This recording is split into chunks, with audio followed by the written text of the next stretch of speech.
Şamaxı rayonunda namus üstündə 2005-ci il təvəllüdlü Ramin Hacıyevi öldürməkdə təqsirli bilinən Tural Hüseynov və onun atası Mahir Hacıyevin məhkəməsi başa çatıb. Telegrafın əldə etdiyi xəbərə görə ata və oğlun cinayət işinə Ali Məhkəmədə hakim Tahir Kazımovun sədrliyi ilə baxılıb.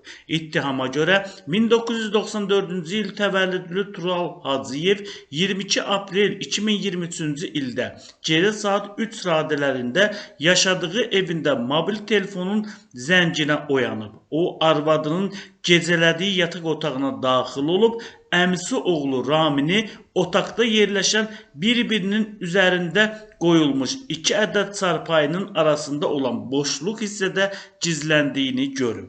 Daha sonra Tural, qonşuluqda yaşayan atası 1967-ci il təvəllüdlü Mahirə zəng edib və onu yaşadığı evə dəvət edib.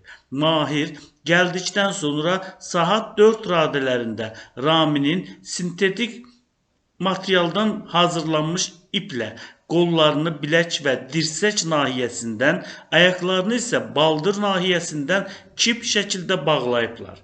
Onlar bu hərəkətləri ilə Raminin sərbəst hərəkət etməsini məhdudlaşdırıblar və onu girov saxlayıblar.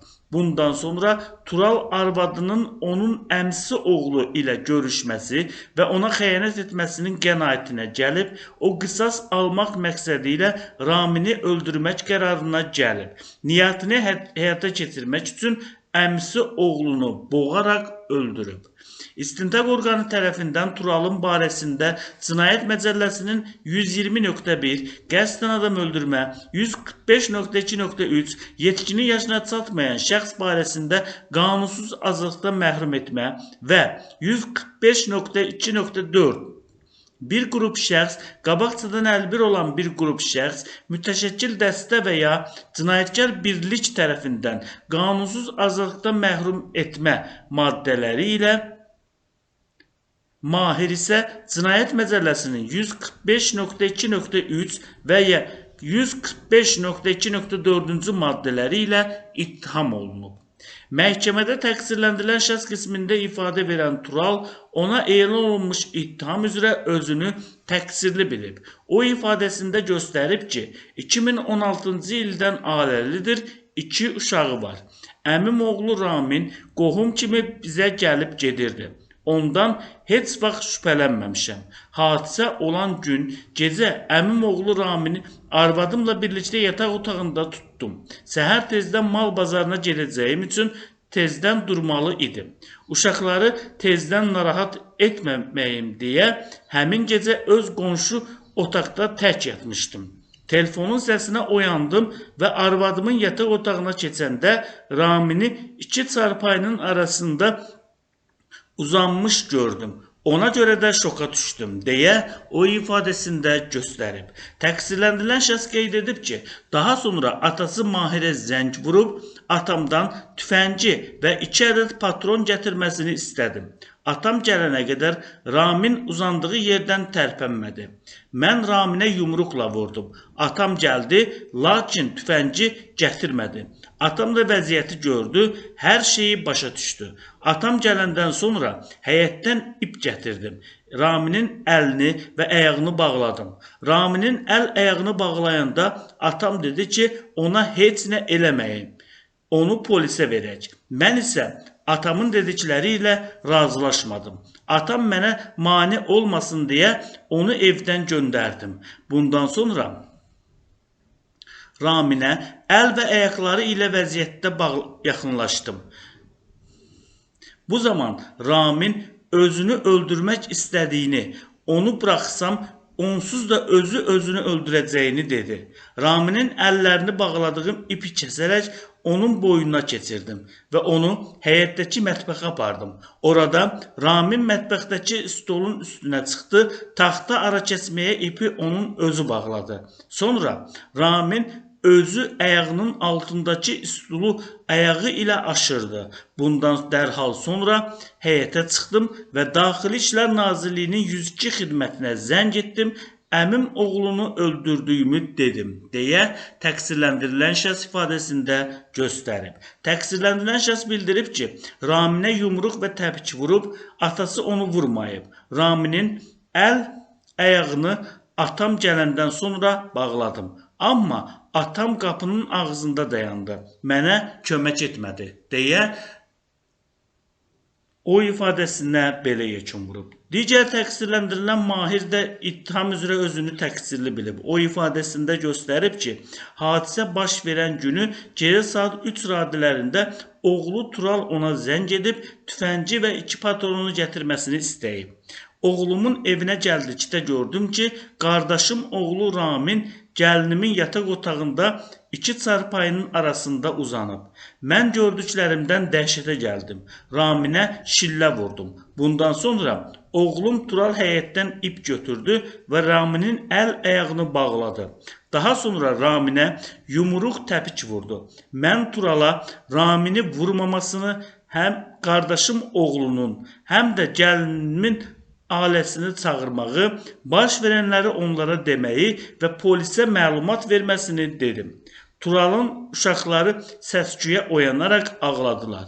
Bunun üçün uşaqları öz yaşadığım evə apardım. Bir az sonra Tural zəng etdi. Qardaşım oğlu Raminin özünü öldürdüyünü dedi. Oğlumun evinə qaydanda Tural evdə deyildi. Öyrəndim ki, Tural özü polisə təslim olub deyə o ifadəsində göstərib. Mahir qeyd edib ki, Turalın Raminin mərhum atası Zaurla da münasibətləri yaxşı olub. Mən düşünmədim ki, oğlum qardaşım oğlu Ramini öldürə bilər. Ona görə də nəvələrimi evimə özüm aparmışam. Raminin mərhum atası ilə münasibətlərim yaxşı olub. Raminin atası öləndən sonra da qardaşımın ailəsi ilə münasibətlərim yaxşı olub. Mən belə hadisənin baş verəcəyini bilsəydim, evdən getməzdim. Bu bir ailənin faciəsidir deyə Mahir ifadəsinə belə yekun vurub. İş üzrə zərər çəkmiş Raminin hüquqi varisi qismində qardaşı ifadə verib, o bildirib ki, onların əmsigillə münasibətləri əvvəllər həmişə yaxşı olub. Hadisə baş verən günü səhər saat 7 radələrində digər əmim oğlu Nurlan zəng etdi və qardaşım Raminin harada olduğunu soruşdu. Mən də Raminin yatağında olmadığını, bəlkə də bazara getdiyini dedim. Biraz keçəndən sonra Nurlan təzədən zəng etdi və yenə Ramini soruşdu. Mən yenə də Raminin evdə olmadığını dedim. Bir müddət sonra Nurlan zəng etdi və Raminin öldürüldüyünü dedi. Mən əvvəlcə inanmasam da sonradan öyrəndim ki, əmim oğlu Tural qardaşımı asaraq öldürüb. Mən mərhum qardaşımın əmimin ailəsinin namusuna xəyanət etdiyinə inanmıram. Əmim Mahir və əmim oğlu Turalı barışmamışam deyə hüquqi varis ifadəsinə belə yekun vurub. İş üzrə şahid qismində ifadə verən Ləman bu hadisədə adı keçən gəlinin şərti adla təqdim edirik. Ləman bildirib ki, Turalla 2017-ci ildə ailə qurublar. 2 uşaqları var. Tural anamın əmsi oğludur. Birgə nicah dövründən münasibətlərimiz yaxşı olub. Turalla ailə qurana qədər Raminlə heç bir münasibətimiz olmayıb. Ramin mənimlə WhatsApp vasitəsilə danışıb, məndən xoşu gəlib. Amma Raminə evli, uşaqlı olduğumdan bu işin alınmayacağını demişəm. Hadisə baş verən gecəsi Ramin zəng etdi, üz-üzə söz demək istədiyini, buna görə də bizə gələcəyini dedi. Mən isə Raminə gəlməməsini söylədim. Lakin Ramin axşam saat 12 radələrində evə gəldi. Ramin mənə məxsus yataq otağına daxil oldu. Ramin otağa daxil olan kimi ona sözünü deməsini, tez getməsini söylədim. Lakin Ramin dedi ki, sözünü səhər deyəcək deyə gəlin ifadəsində göstərib. Onun sözlerine göre daha sonra Ramin otaqdakı yataqların arasında gizlənib. Saat 2-3 radələrində otaqda Turalın telefonuna zəng gəldi. Bu zəngə səsinə Tural otağa daxil oldu və Ramini gördü. Bundan sonra Tural atasına zəng edərək silah və 2 patron gətirməsini istədi. 10-15 dəqiqə sonra qaynatan Mahir gəldi. Lakin özü ilə silah və patron gətirmədi. Mahir gəldikdən sonra Ramin gizləndiyi yerdən çıxdı. Bundan sonra Tural stolun üstündəki bıçağı götürdü və həyətdəki ipi kəsdi. Həmin iplə Raminin əl-ayağını bağladı. Əl-ayağını bağlayandan sonra Tural anama zəng etdi. Bir qədər sonra anam və qardaşım gəldilər. Anam gələndən sonra qaynanam da gəldi. Bundan sonra qaynatam uşaqları da götürərək öz evinə getdi. Ramini buraxmasını, özünün həyətini məhv etməməsini desəm də, Tural həmin evdə Raminin meydinin çıxacağını dedi. Raminin evdə olmasını Tural gecə saat 3 radələrində bildi. Saat 6 radələrinə qədər Ramin sağ olub. Həmin müddət ərzində qaynatam yenidən bizə gəldi. Lakin evə girmədi. Həyətdə oldu.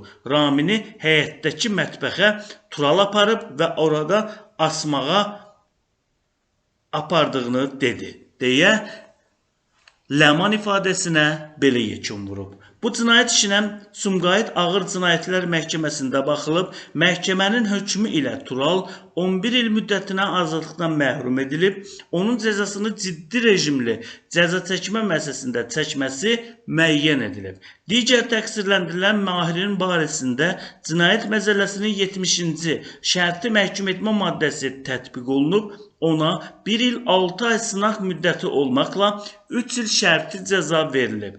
Zərərçəkmiş şəxsin hüquqi varisi hökmdən apellyasiya şikayəti verib. O, hər iki təqsirləndirilən şəxsin barəsində olan cəzanın ağırlaşdırılmasını istəyib. Sumqayıt Apellyasiya Məhkəməsinin qərarı ilə hüquqi varis tərəfindən verilən şikayət təmin olunmayıb. Bundan sonra hüquqi varis Ali Məhkəməyə kassasiya şikayəti ilə müraciət edib. Hakim Tahir Kazımovun sədrliyi ilə keçirilən prosesdə qərar elan olunub. Qərara görə kassasiya şikayəti təmin olunmayıb.